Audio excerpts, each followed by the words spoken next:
Welcome back to the EMPOWA Podcast. My name is Blaine, and today we are joined by Julia Trosick, the Scholarship Program Partnership Coordinator at European Business University of Luxembourg, aka EBU. And we also have Maria O'Deal joining us, Head of Property Partnerships and Development at EMPOWA. For those, I'm sure you've seen her around the members of the EMPOWA community. So thanks both of you for coming on the show. Thank you for having us. Thank you, Blaine. No worries.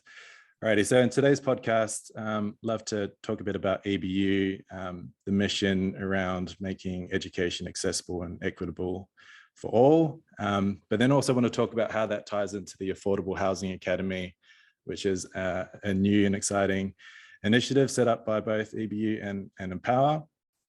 So some exciting things to talk about, but maybe to start off with, we can do some introduction so the podcast can know a bit about who we're talking with today. So Julia, since it's your first time on the EMPOWA podcast, maybe we can start with you, and then Marie, just a quick introduction after that as well. Thank you, Blaine. It's exciting to be in a podcast like this. You said my name is Julia. I'm the partnership coordinator at EBU, so I help to support the partners from start to kind of along the way with supporting them in just the process, because every partner that we have is so unique in terms of what they do. So that's kind of my job at EBU, to support them in their unique missions and visions as well. Thank you. Marie? Yes, thanks, Blaine. Good to be back. Within EMPOWA, I deal with I would say at the end of the blockchain on the ground in Africa with the delivery partners. They're mobilizing them, developing EMPOWA's pipeline. And well, as a lot of you have heard already or seen on our socials, we've recently also ventured with partners, with a key partner like EBU, also in the education space, because we're seeing a huge void there. So I'll elaborate later on that, but that is what I'm here to talk about today. This exciting new partnership and the academy that we've launched as EMPOWA. Awesome. So in the intro, we touched a bit on EBU and the mission around making education more accessible and equitable. Can we maybe dive a bit deeper into the drive behind that? So sure. What would you say is the drive behind EBU's mission to make education more accessible and equitable? I think it's very confusing at the beginning, looking at a university, and now there's this university that is trying to make education accessible and affordable. And at the first glance, it's like, how do they do that? You know, what is the plan behind it, or what is even their strategy? How do they work? So it's always about, you know, there's this need to kind of give the background story of how it even started. And as a university, we are a non-for-profit. So from the beginnings of a university, we had a normal, so at the first glance, completely normal bachelor's, master's, doctorate program.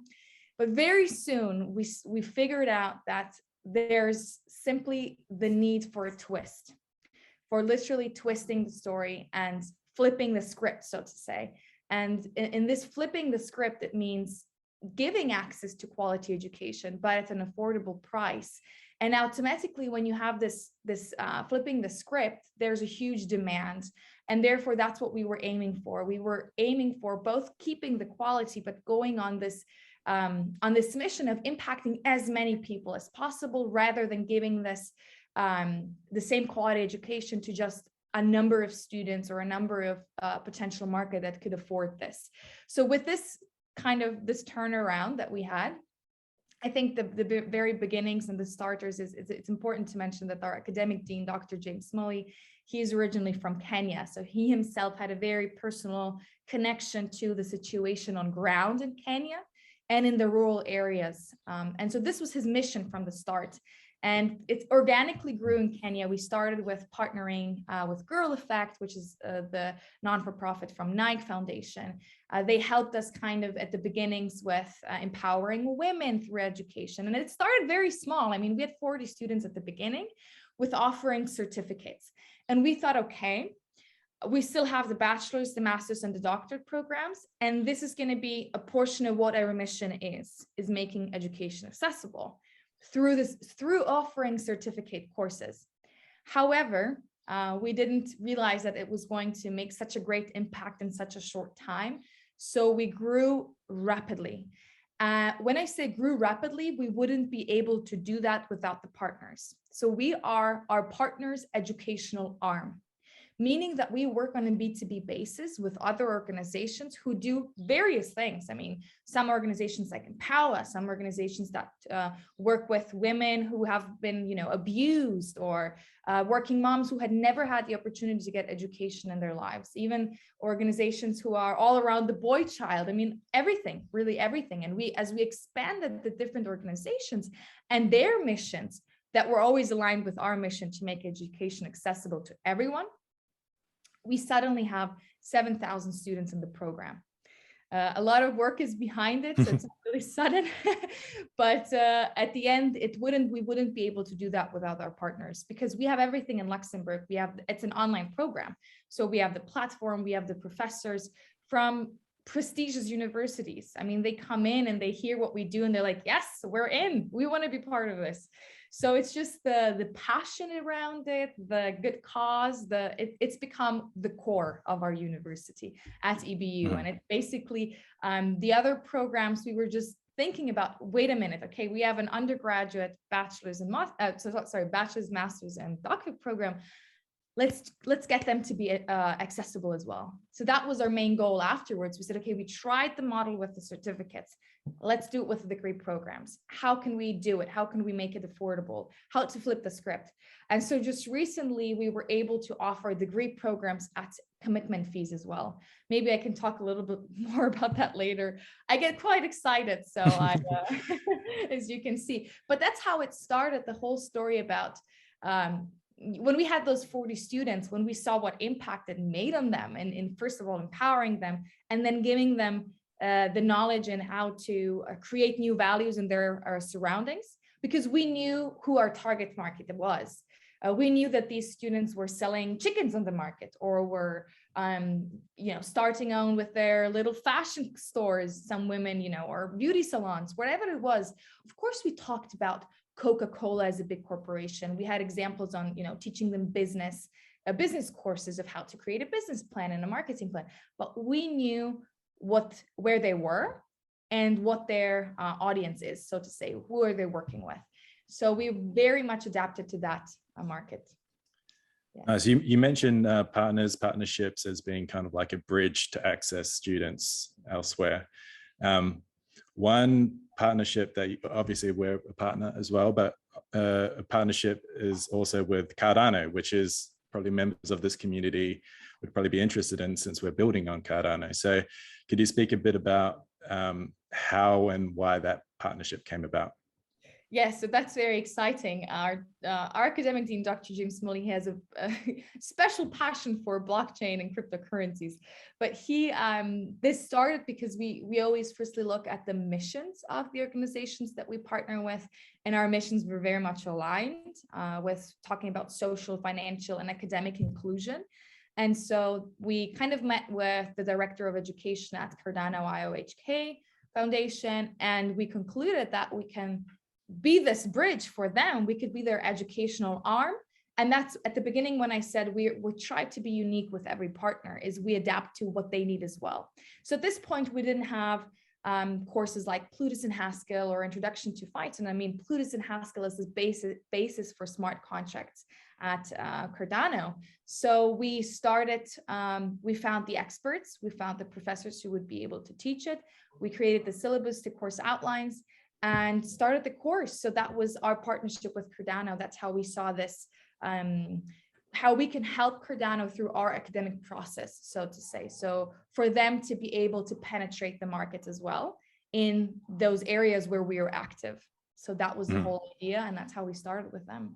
So we offer tech courses, just like Plutus and Haskell, as I mentioned, so that we're creating these developer minds behind.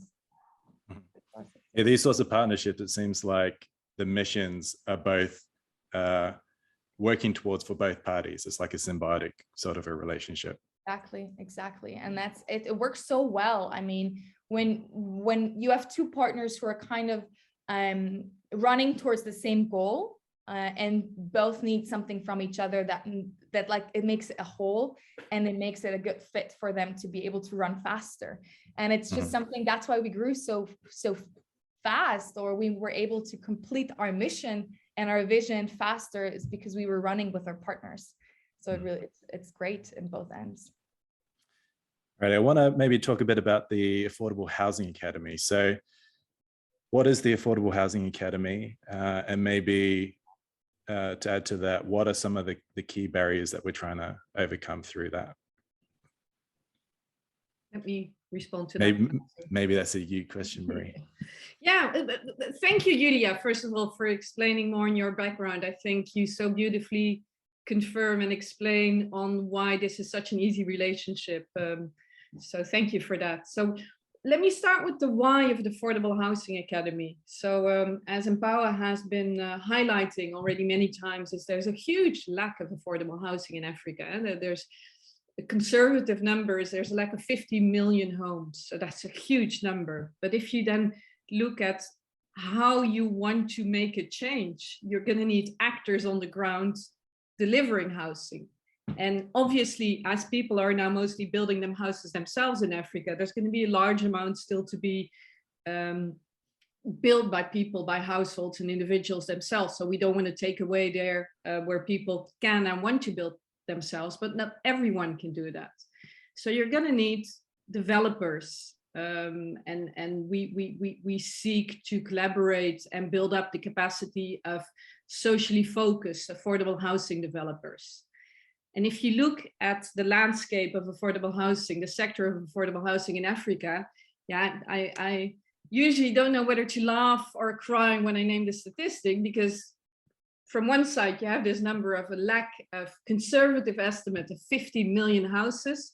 On the other side, outside of South Africa, where relative to the rest in Africa, things are running better in terms of affordable housing delivery. But in the rest of on the continent, there's a handful, there's less than 10 affordable housing developers. So delivering houses affordable to low to middle income people. A handful who can deliver a few hundred houses a year. So something's got to change. You know, we can mobilize the financing and build our ecosystem as EMPOWA to get the financing in the right places. But as we also often say, the structural changes are so, or the structural problems are so big that we need to remake the system. So for that, we need to build a whole new community of affordable housing developers. And as we as EMPOWA, we have a lot of capacity and we have a lot of ambition. But one of the areas that we cannot do ourselves is education. So that is where, you know, it was almost written in the stars for us to come across EBU. Because what we want in those affordable housing developers, first of all, we need people passionate about affordable housing and really embedded locally. Foreigners are not going to fix affordable housing in Africa, nor deliver. They can only help in the background and facilitate it, like we as EMPOWA do. But the actual construction and development and engaging with local communities needs to happen through people and entities that are locally embedded. And that's the great thing of the opportunity that has now arisen through our partnership with EBU. EBU can deliver this crucial business education, business management, financial management, strategic management, all that can be accessed online through short-term courses that can be do while you actually are still having your own activities as an entrepreneur. And how we've set up the academy is that it's really for those that really want to make a change in the world, are entrepreneurial and want to learn. We take them by the hand, and you know, you learn best when you do. And one major problem of affordable housing entrepreneurs in Africa is that they haven't had access to affordable financing. Well, we're now working hard to be able to offer that through the EMPOWA platform. Because keep in mind, it's not only that they couldn't get finances because it was wild ideas were being offered and these startups didn't have track record. But not only is it very challenging for those that want to buy a homes to access affordable financing, because rates are so high at 20+ interest rates. But imagine for a developer who's at the start of the chain, that's even perceived more risky. So then you talk about 30%+ interest rates. You can't build an affordable housing business on that. So EMPOWA is offering affordable financing and is willing to take a high risk, but we demand also quality from the delivery partner on the ground. So we invest in, together with EBU, in their education.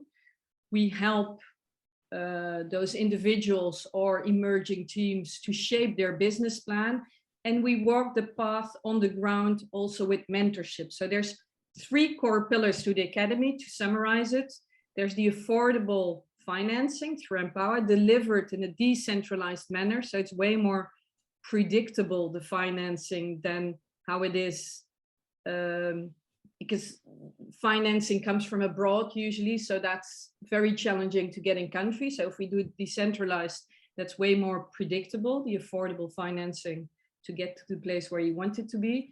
Then there is education, and we're starting now with the business education through EBU. And then lastly, we also offer mentoring. So we know we won't fix the system immediately, but also here we're starting a journey. We have over 50 individuals now that we have facilitated to join the EBU courses, and a little bit over half of them will proceed into the ADA education path we scheduled out for them. So anyway, let me leave it at here. Yeah, so you mentioned this is a new initiative. It's just started up, but it is working on a solution to a fundamental problem that currently exists for affordable housing. And one mission for us is we want to scale this. We don't want to just create 1 or 2 affordable houses. You talked about there's a backlog of 50 million plus.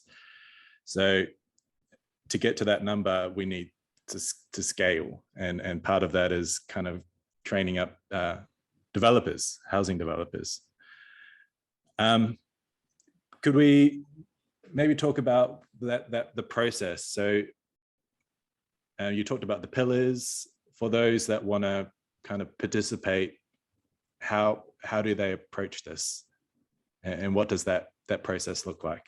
Yeah, so we've just had beginning this month, the first call for applicants closed. We had a very focused search for applicants and searched for people who have already some track record in delivering affordable housing on a small scale, because of the issues I've just outlined, with financing available locally or abroad.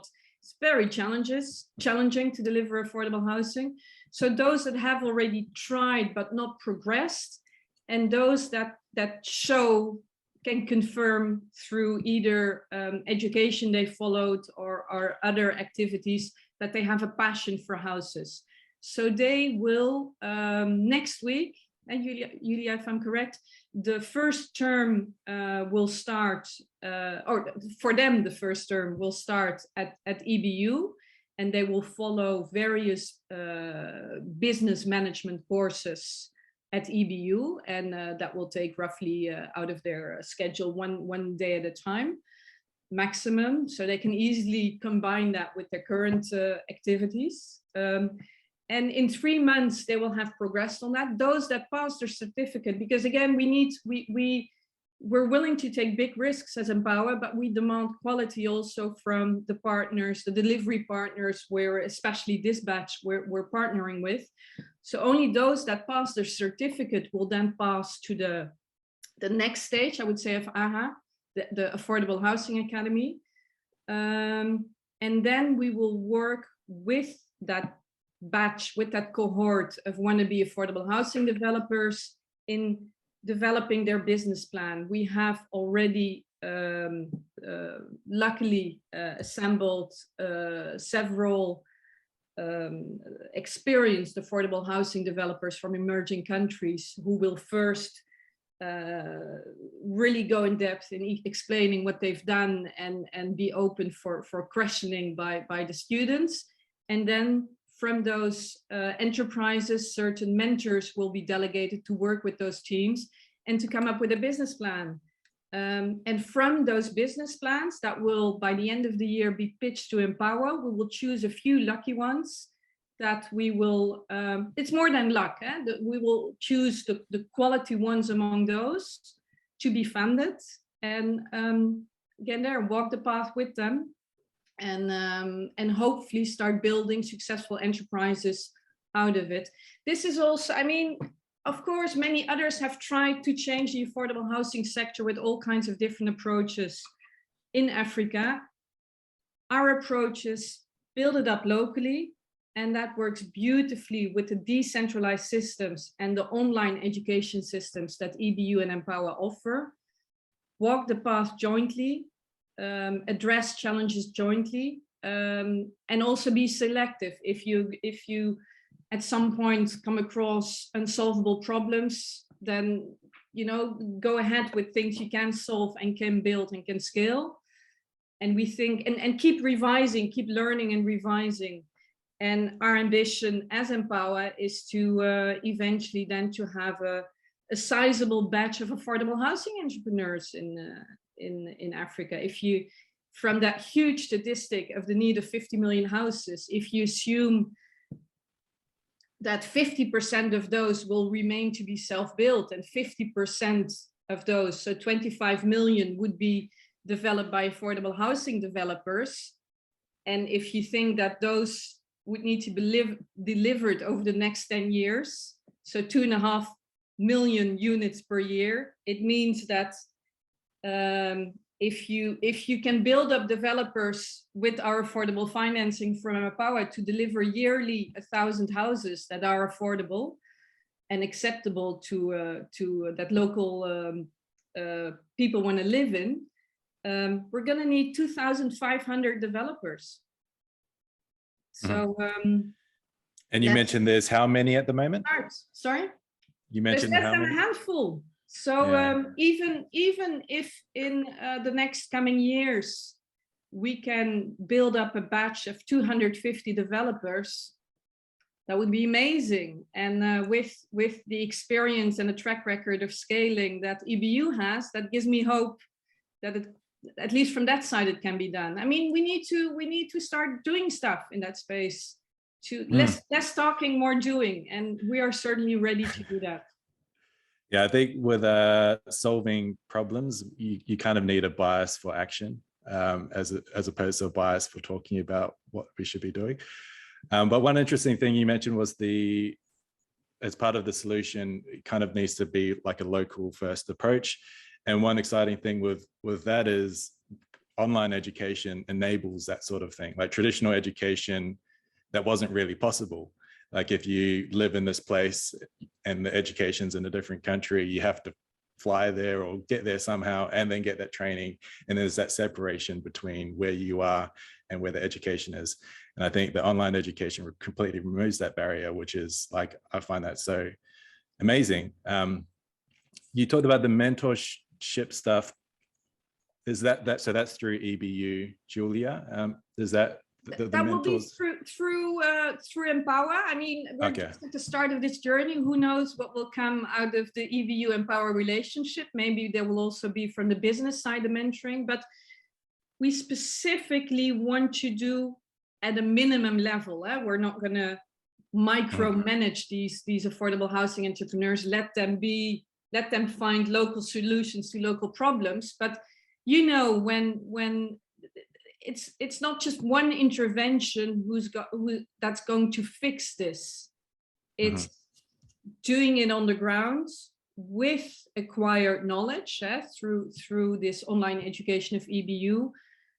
But once you start hitting the ground and start building and start engaging with all these stakeholders, it can be a lonely space. and it's a very challenging space. So that's why we have a panel of experienced entrepreneurs to support these startup affordable housing developers and jointly think of solutions and one by one solve their headaches. You know, it's like, how do you eat an elephant piece by piece? So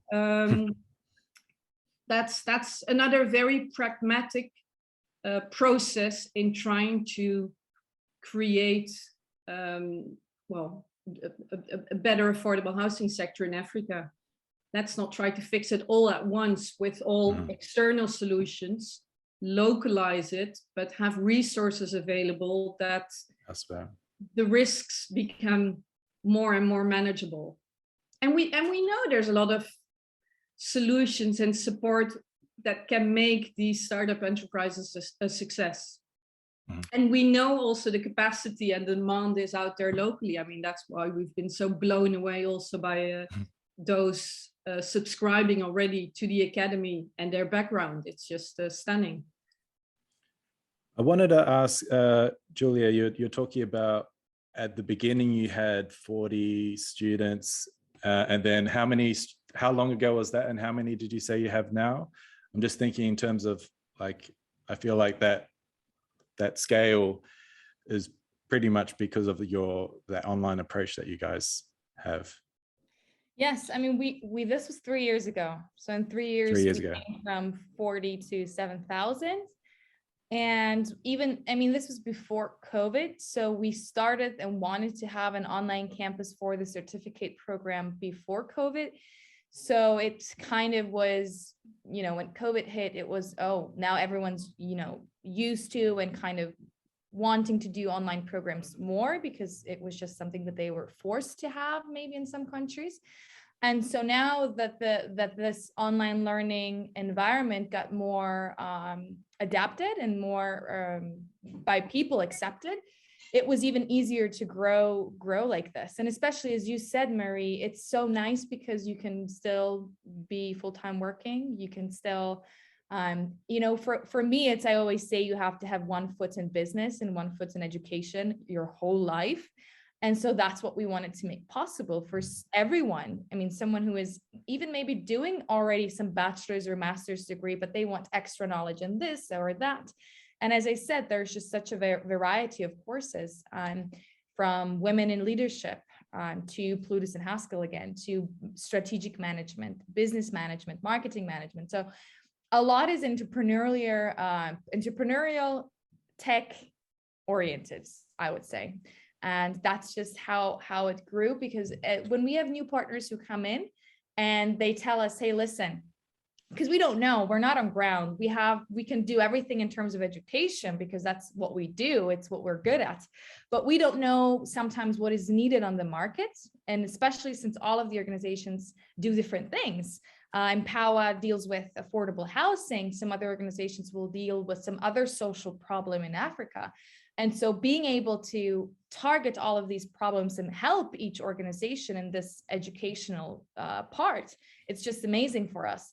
And so sometimes an organization will come in and say, listen, this is what happened with the Women in Leadership course. They said, we need a course that simply will empower women to go out there and to take these leadership positions.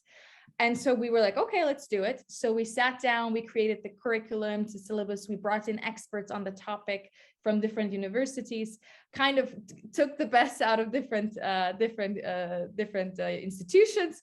And we created this course that was just, I mean, it had tremendous impact with by now over 1,500 women took this course. And we have success stories about them opening their own businesses, finally feeling like they can do stuff. I mean, they already did things. They already were running businesses, but they just needed this like extra, you know, there's similar struggles that we're going through. And these are the solutions to these struggles. Like having this know-how, having this actual, maybe even theoretical frameworks that we're giving them. And then they're like, okay, this is a theoretical framework, let's implement it. Because as you said, Mary, some of them are already doing stuff. I mean, they're doing things and they're active, but they need this like extra additional push. And I think education gives you confidence at the end of the day, because this knowledge is something no one can take away from you. So if you have the knowledge, if you have the concepts and know-how, this is just the best way of empowering them and giving them this extra push. That's what we're trying to do. Can we maybe talk a bit about how we're looking to facilitate access to other EBU courses as well? Sure. Well, as Julia already referred to, there's a whole range of courses at EBU. So it's business management, but also other types of the educational courses in the blockchain space. So to be absolutely clear here, for the cohort that's now started, the first batch that's entered the Affordable Housing Academy is going to start with the first term at EBU. They will at first only focus on developing their business skills. So they either take an entry course on business management or a more strategic management course. But yeah, we thought as EMPOWA, because there is this amazing opportunity to also do other courses, and in the EMPOWA network, we have linkages with all kinds of centers throughout Africa, the African Blockchain Center for Development, I think it's called ABCD, and the West African WADA. Yeah. So we've actually have also facilitated a reasonable amount of people to come in via those organizations and take a blockchain related course at EBU. We'll evaluate how that goes, and who knows how we can expand on those, because we're not called EMPOWA for nothing. We want to empower the maximum amount of people we can. And I think that's an example of the partners being a bridge thing that you're talking about, Julia, as well. Exactly. Yeah. I think Marie said it well. I think we're nearing the end of the podcast. Is there anything that we wanted to touch on that we haven't talked about yet? Well, I just, we've talked about a lot, but one thing I feel we haven't touched yet upon enough is also that even though the courses from EBU are online courses, but it's also a huge opportunity, and that's also what we really want to maximize within ADA, but the process will start already during the course at EBU, is the peer-to-peer interaction. You learn best from your peers, and further down their journey, who knows what foundations we're laying here in a movement to be built up, and the first personal networks and professional networks are being built here. So maybe, Julia, you can elaborate a bit on what you know already, what's happening with your students on that topic till date. So I guess I did forget to mention a couple of points where we're really trying to interact into keeping the students with us, so to say. So in most, online programs, you have this one way, one communication, one channel where the professor is talking, the students are kind of just listening. With us, it's different. It's a very two-way communication. We want to keep them. We have internship opportunities. We have ambassadors programs where they become ambassadors of EBU and maximizing the capacity of what we can offer in the regions where they live. So for example, Nigeria is such a big target market just because of the size and the population. And so we have students who come from Nigeria, and they talk to other students, and they recruit students who come into the program, and they can earn money this way. They can literally earn a living, and then they once they start with that, they have capital to open some other business that they're doing. So it's a sustainable thing, and it's a story that has a full circle, where it goes back to the full circle. And I always look at EBU like those little vehicles. You have this little one, and you start the vehicle, and there's a bigger vehicle that starts rolling as well. So that's kind of, I don't know if that was what you wanted me to mention, Marie, but there's so many opportunities where students can stay connected with both us and the organizations, again, that they came from, because all the organizations that work with us, just like EMPOWA, they have their own programs, and they their own main mission, what they're trying to accomplish. And obviously, so the students that will come through EMPOWA, that they will have a certain mindset, a certain goal of why they even came to EBU, or why they even came to EBU through EMPOWA, because they are wanting to do affordable housing in Africa, probably. Or if they don't know that they want to do affordable housing, they will know that they want to do affordable housing. So. It's also valuable information, to be honest.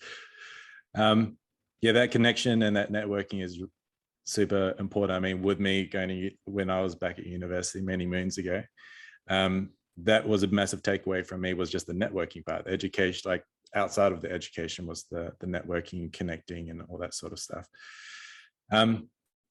Okay, so the last question is, how can we connect? So how can people connect with Affordable Housing Academy? How can people connect with EBU? And obviously with Empower, we will add our social links down in the description as well. But Julia, how can people connect with EBU in whatever capacity? Yes, so everything goes through EMPOWA. Basically, contacting EMPOWA. If you are, EMPOWA has all of the information in terms of what courses we're offering, what are the deadlines. So the students who are potential students who are interested, the first step would be definitely contacting EMPOWA and seeing where they can fit into the story. And then, because we just started the term now in June, the next term we're looking at is September. I'm sure there's going to be additions to our partnership as well, maybe some new opportunities that we didn't mention now in this podcast. But I think that the best way is always to contact the organization, and then from there see what the student is interested in and how they want to be part of EBU. Okay, awesome. Sure. And yeah. Now let me also just confirm, as Julia said, we just are now starting with the first batch. We'll evaluate and learn from that, and keep track of our socials. And if you think you have the appropriate background to enter the Affordable Housing Academy, you have a passion for affordable housing, and you don't stop at the first hurdle, you're a resilient person, and have an entrepreneurial drive, drop us a line.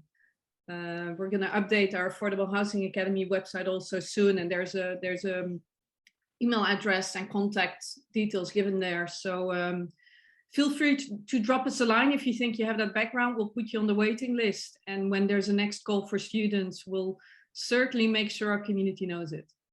Mm-hmm. Yeah, so I'll include all those links below, and it'll probably be good to have another podcast in the near future for an update, maybe later on in the term or end of the term. Yeah, I think that would be a good opportunity to do another podcast. We'll bring some of the students. Yes, let them yes, talk that'd be great. That'd be great. Oh, some testimonials. Those are always great. All right, we'll pencil that in for the near future sometime. But yeah, thanks both for joining. Thanks everyone for listening. Contact us below and all those links, all that sort of stuff, and we'll see you in the next episode.